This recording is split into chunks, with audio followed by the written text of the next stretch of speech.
5, 4, 3, 2, 1. How's it going, ladies and gentlemen? Welcome back to the Old School, New School podcast. I am Will Charles Egan, and as always, Chris Meekins. Hello. We're back at our original spot Yes. where we should be. Yes. This is what we're used to. We would be here we go. We are brain dead. You are, at least. We would have been breathing in all the toxic fumes, Roundup from the all the Roundup and pesticides from outside. The lawn people are there, and the lawn people. We wouldn't want that for ourselves. I don't need cancer at 22. I'm good. I think it's all holistic.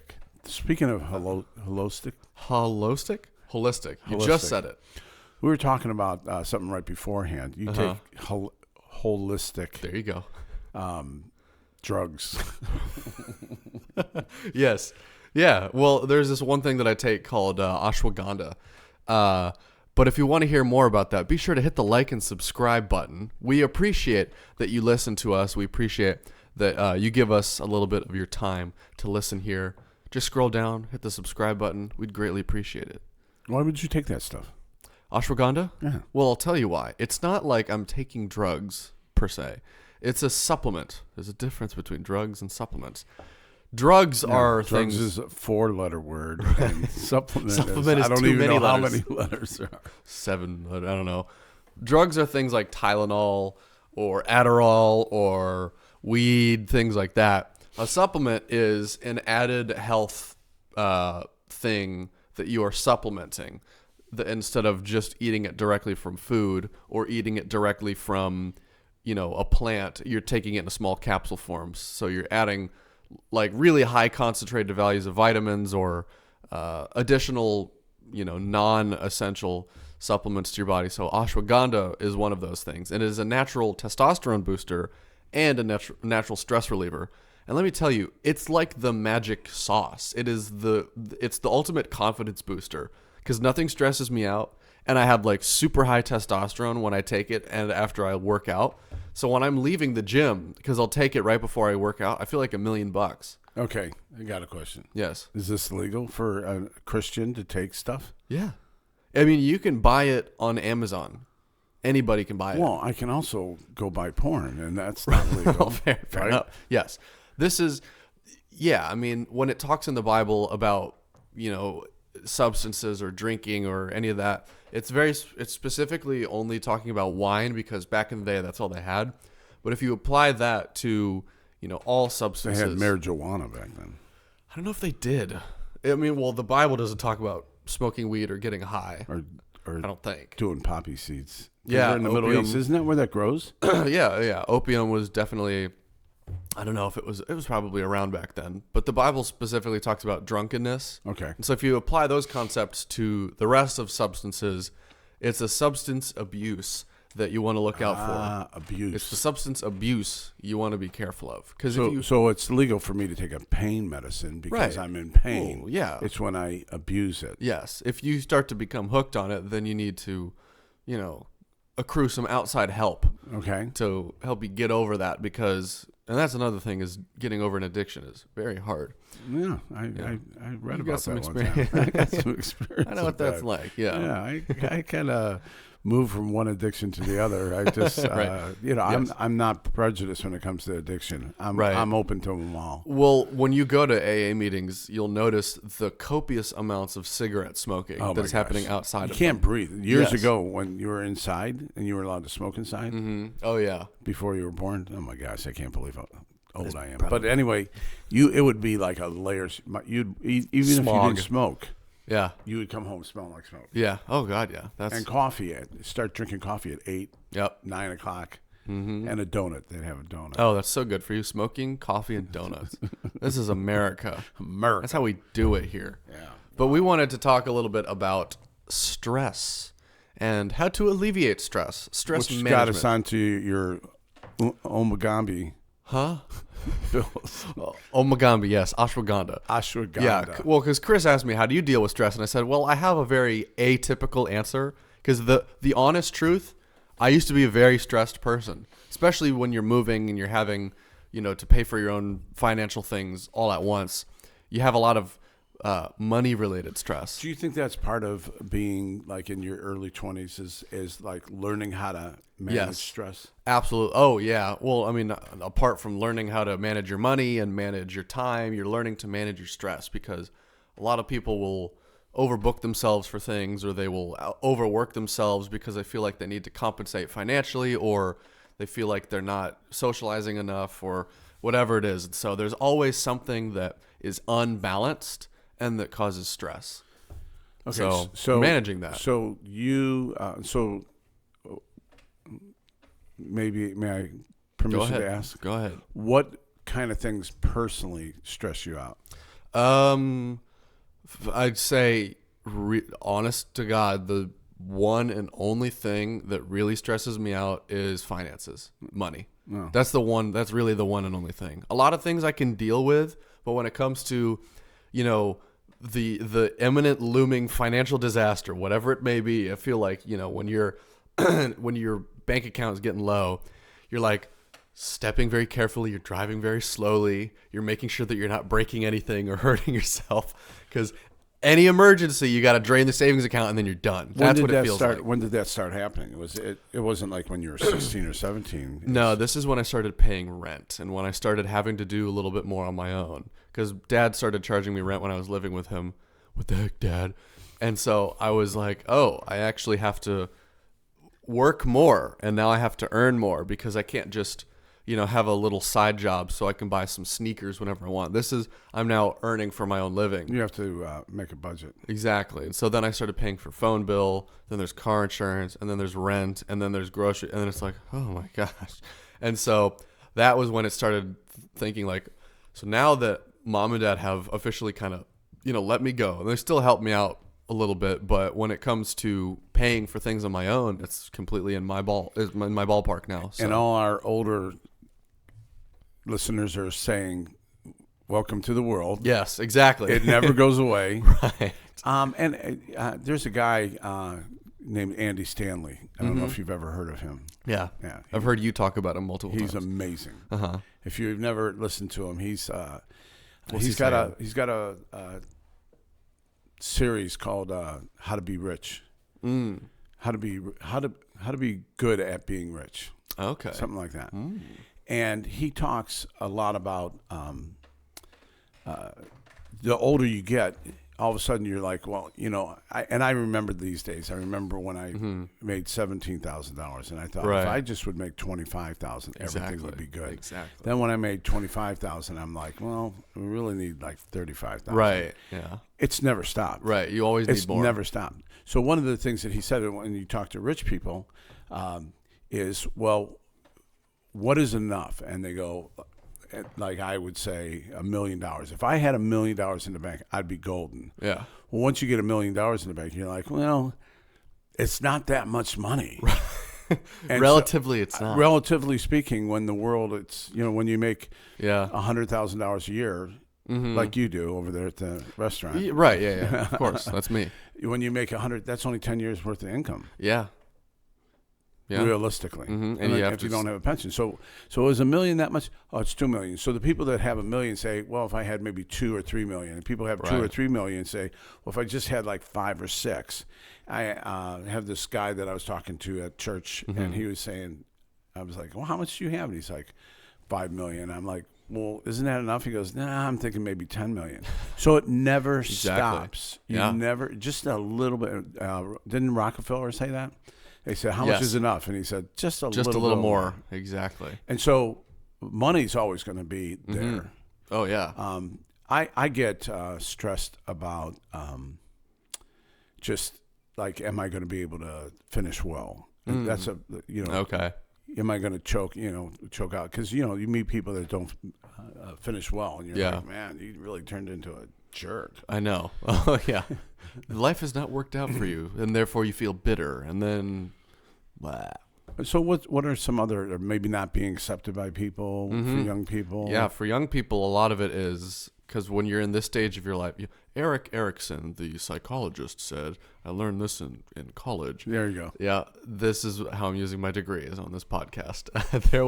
There's the stages of life. So when you're you're firstborn, you're learning very, very simple rudimentary things. But once you get into your, teenage to young adult years, you're really in the formative years of your own self-identity. And then you're in a point of looking for acceptance from others, specifically like finding a romantic partner once you're in your 20s and stuff. And so there are ways that you're developing socially. So first, when you're very, very young, you're developing your physical body, your personality, who you are, and then you're developing outwardly. So you're kind of extending your fingers and saying, I want to be accepted socially. I want to be accepted in my family.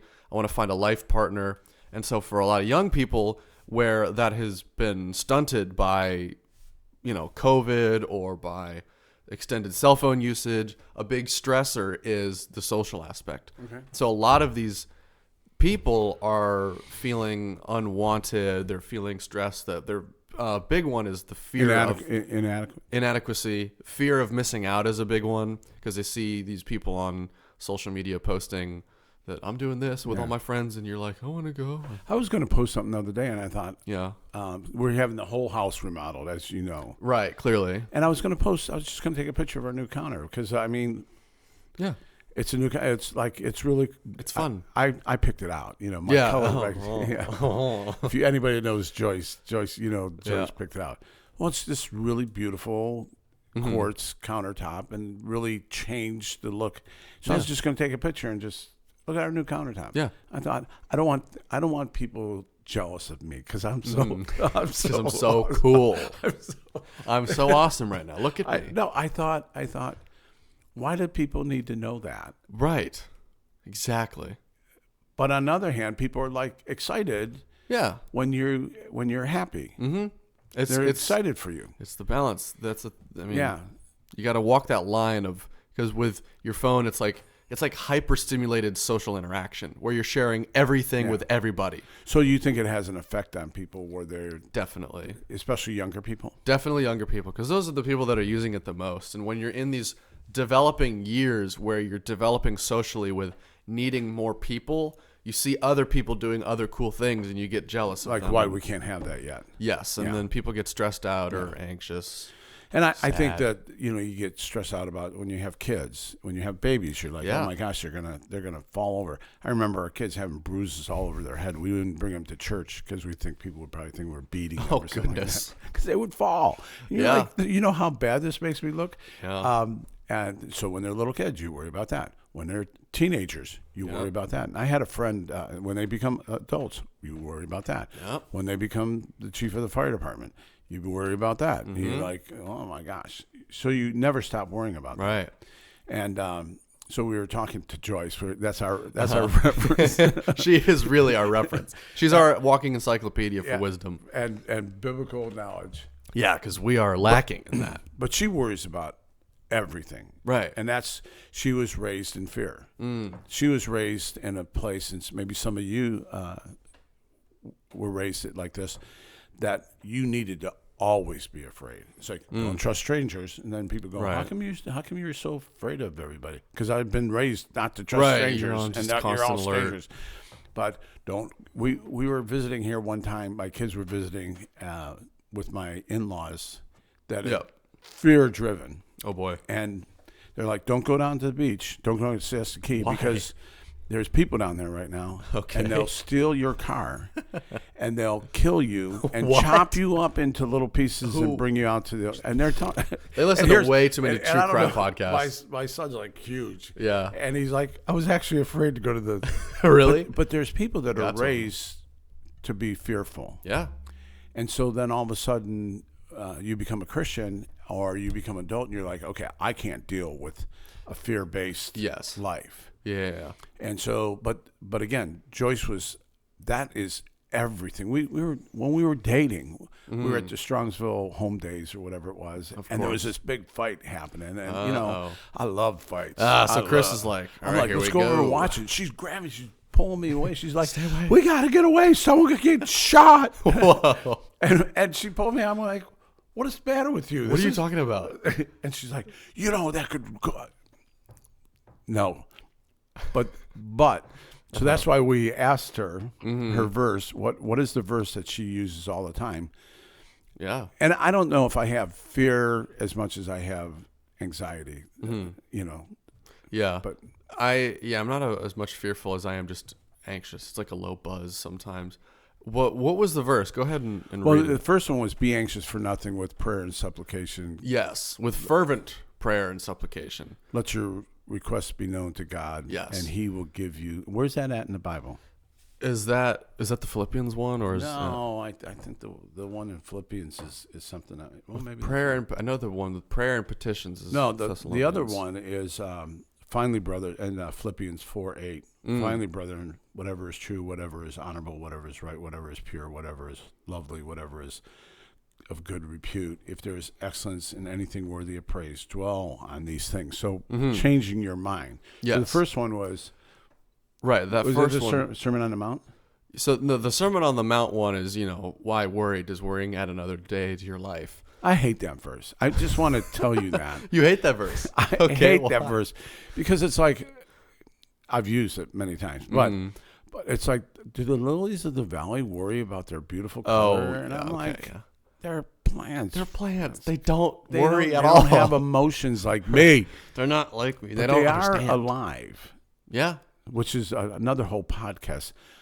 What does that mean that they're alive? Do they actually have feelings? Do they actually have? We could talk about that on another podcast for sure. Let's That'd talk be about fun. let's talk about quantum physics. Next Oh, week. what do you think I am? Like Oh Einstein? no, I'm Einstein. Oh, you're Einstein. Right. No. Anyways. Okay, but it's like,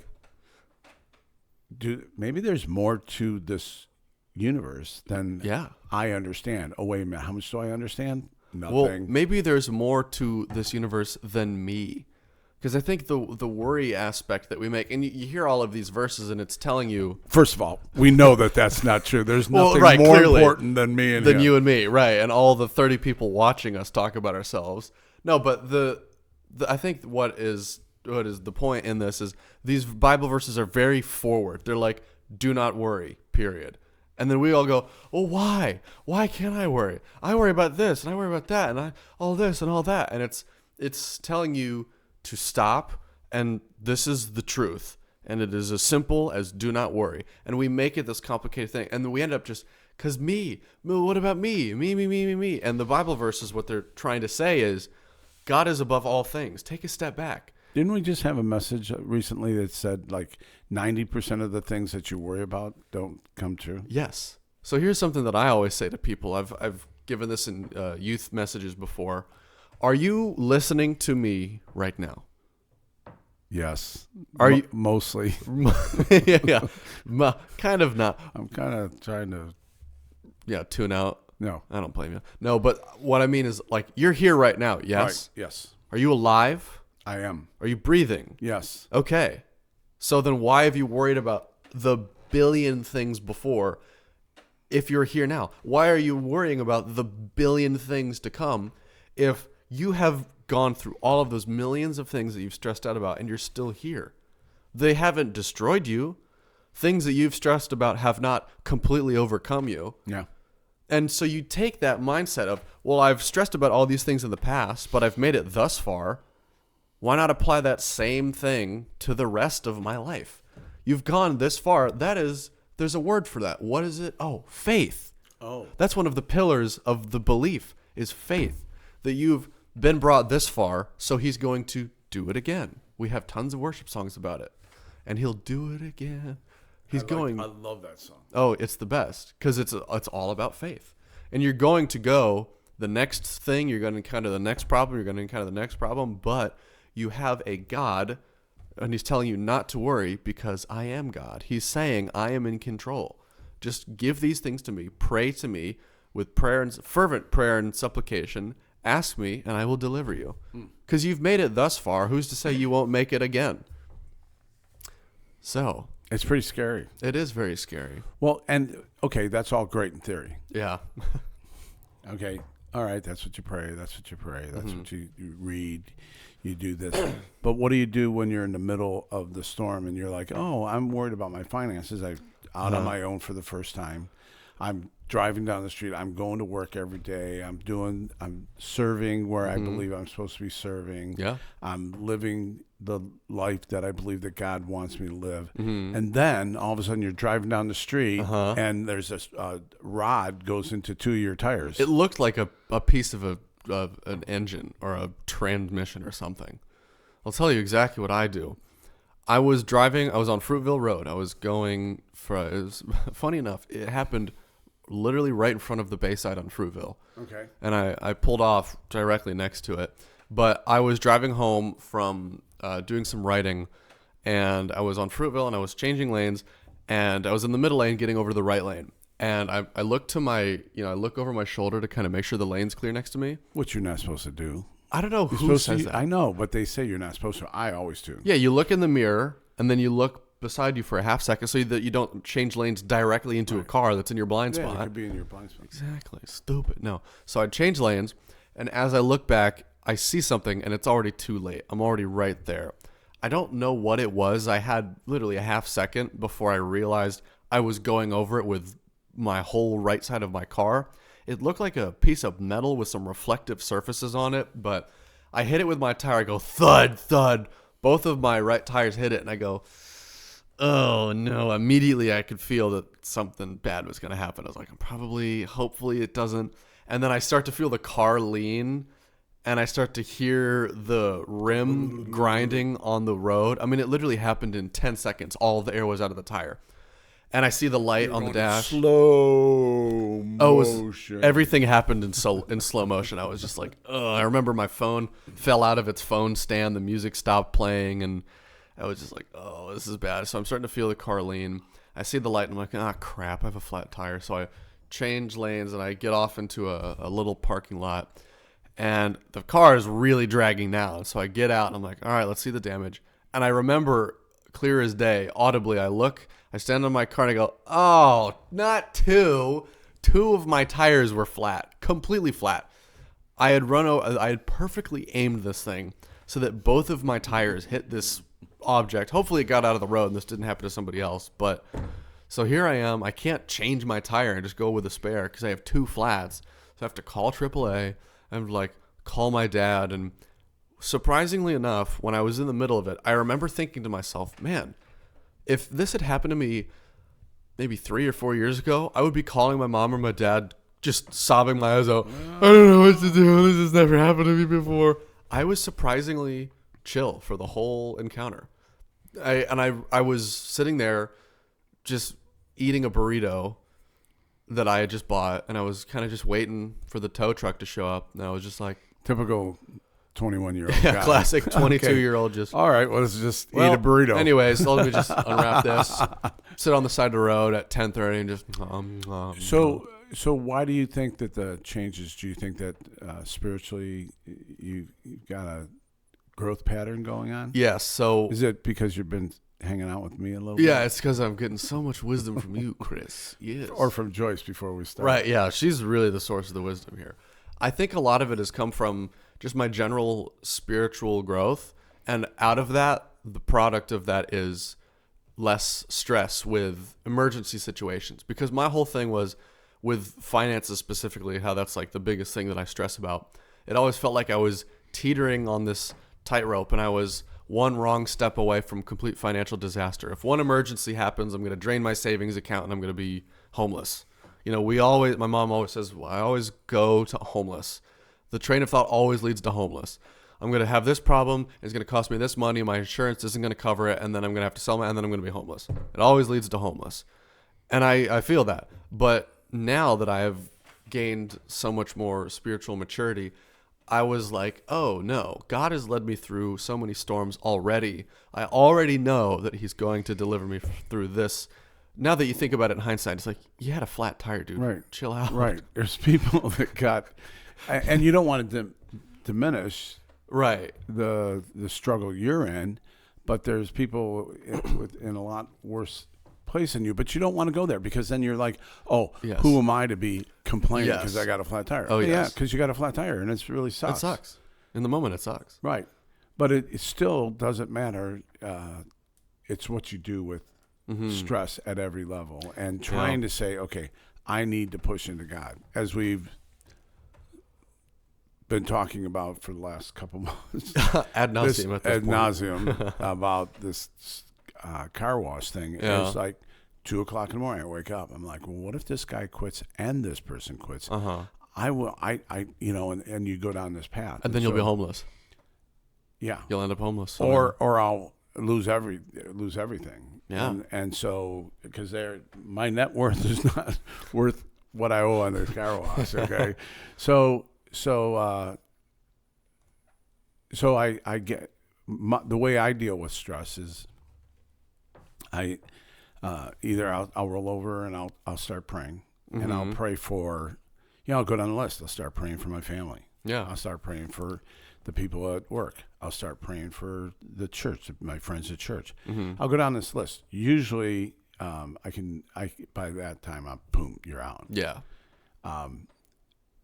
The Bible says, "Come to me, and I'll give you rest." So I think I shared this a couple weeks ago. Yeah. I have the Bible app, and so I'm listening to the Old Testament. Right. And I'll put in my ear pods, and I'll listen to the Bible, and I'm telling you, man, There you go. boom. Out. And what happens is it moves your brain from left thinking over to the right thinking. Yes. Or right to left. I'm not sure.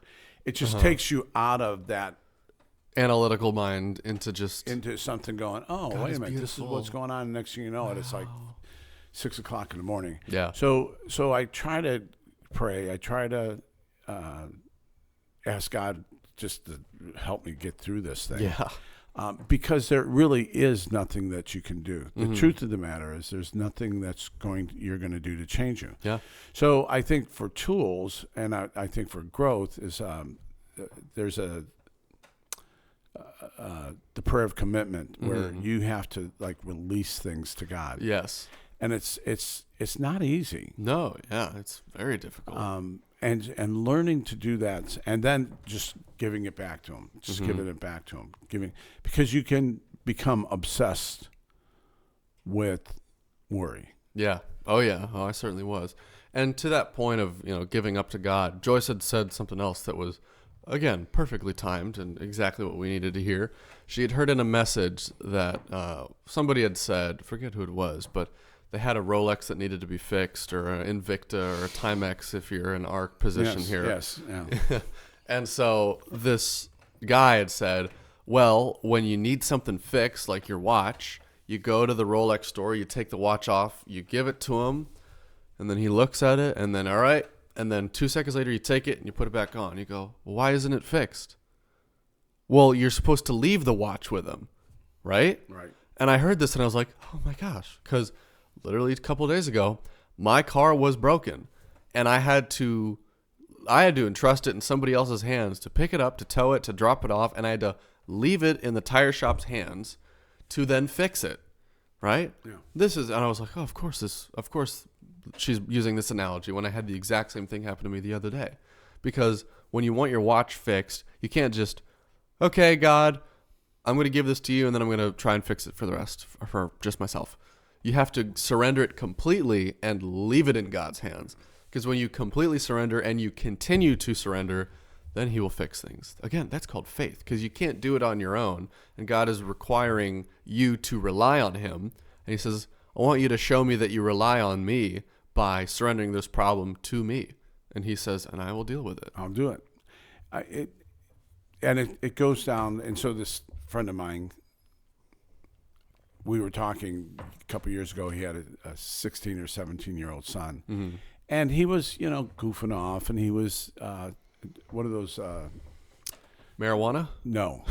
What are those smoke things? They're not smoke. Vapes. Vapes. Okay, yeah. Vaping. Yeah. And is it popular? It's the most popular. Literally everybody's doing it, unfortunately.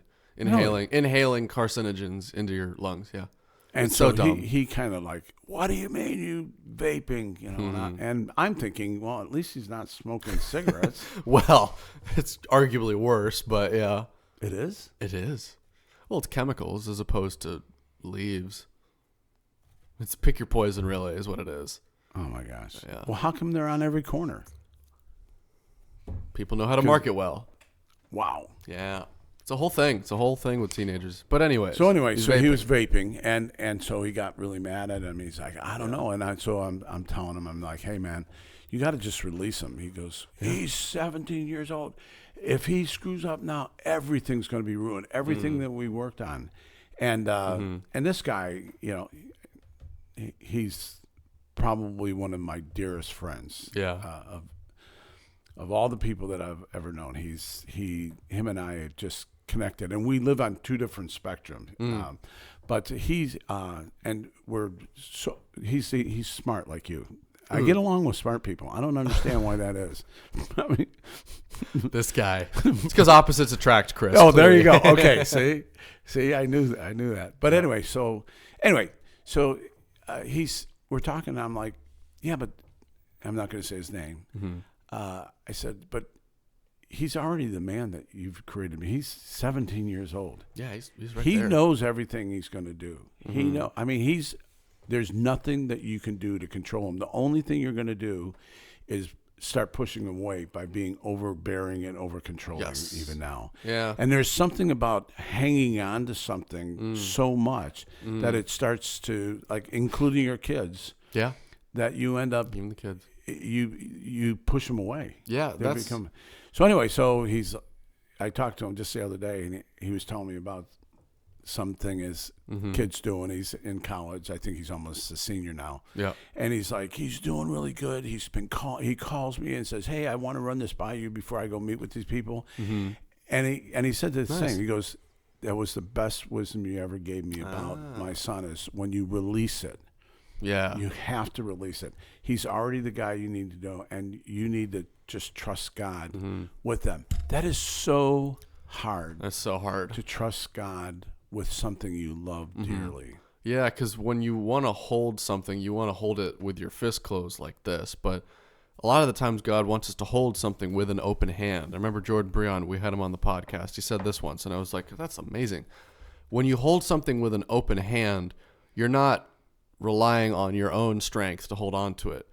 When you surrender something, you got to, put your hands up. But when you're holding something, you'd think you want to just tightly clasp on it.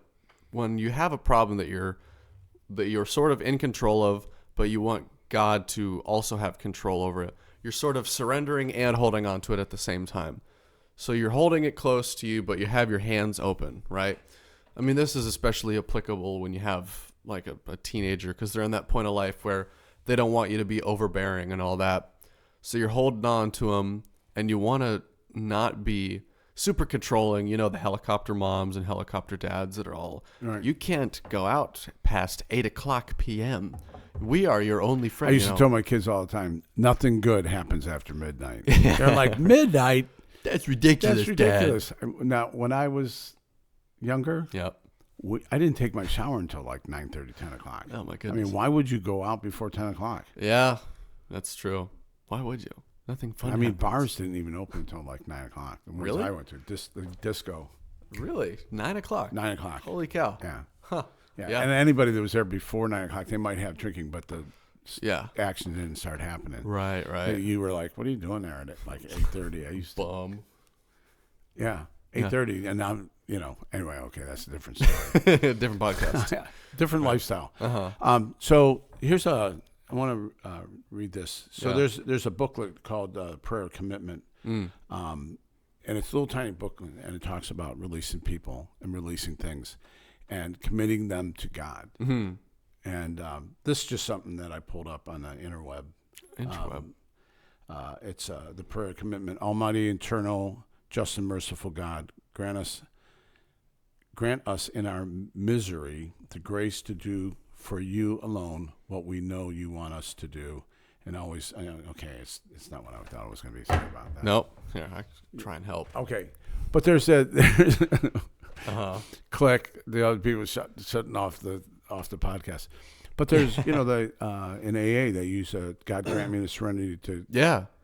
To accept the things that cannot change, the courage to change the things that can, the wisdom to know the difference. Yeah. Yeah. I know. Why does Will know that? Yeah. But yes. But very good prayer. It's a real problem. It's a real problem. Yeah. So this is from St. Francis of Assisi, which is interesting. It says, Almighty, eternal, just, and merciful God, grant us in our misery the grace to do for you alone what we know you want us to do, and always to desire what pleases you. Thus, inwardly cleansed, interiorly enlightened, and inflamed by the fire of the Holy Spirit, may we be able to follow in the footprints of your beloved Son, our Lord Jesus Christ. And you, by your grace alone, may we make our way to you, Most High, who live and rule in perfect Trinity and simple unity, and are glorified, God, all-powerful, forever and ever. Amen. So I think that all this to say is that it takes an action step. Yes, it does. To commit and release things to God. Mm-hmm. As an example, your car to the mechanic. Yeah. As an example, for our rich friends, their Rolex to the Rolex dealer. Yeah. Or for us, our Timex to the Timex yes. dealer. But there's an action that has to happen. There's a transaction. Transaction has to that happen. needs to happen, and I need to actually put it in the hands of God. Yes. Or I need to put it in the hands of someone else. I mean, I need to do the transaction. Yeah, absolutely. You got to give it up to God. Again, just hold it with your hands open, hold it up to Him, give it to Him, and leave it in His care. Don't try and then do it again on your own. You got to every day surrender to Him and be like, your will be done. Because every morning I'll step outside and just have a little, God, use me today, whatever you want me to do, and I'll surrender to you and your will. And it's just a simple way of posturing yourself physically and mentally where you can allow God to work in you because you're allowing Him into your life. And it's just a little daily practice. And be reminded, like the lilies in the field, that God... Right. Yes. They're colorful without any work They at do all. not spin or toil because the flowers think as well about their finances. Yes. And they don't worry about them. And people will say, what's the worst can happen? Yeah. You're not going to, you could die. Okay, well, then you'd be in heaven with God. Not so bad when you think about it. When you think about the alternatives. Yeah. So wrap it up for us. Mm-hmm. Well, don't stress. And it sounds like it's too simple, but it really is.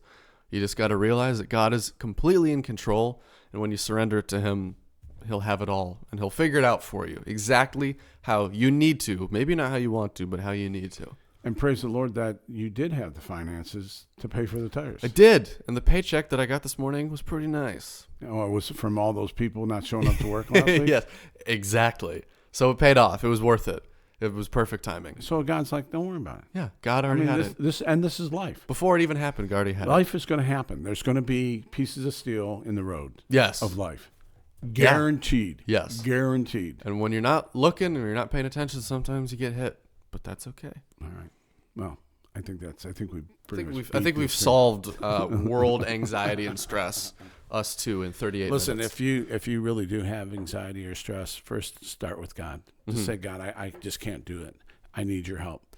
In my case, I get down on the side of the bed in the middle of the night. I'm like, I can't do it. I mean, I'm really going to go. And I've been saying this for the last couple of weeks. Mm-hmm. There's something that happens when you actually do the transaction. Yeah. You say, God, I can't do this. I need your help. Mm-hmm. What do you want me to do? Oh, you want me to go ahead and get a job so I can pay for the tires?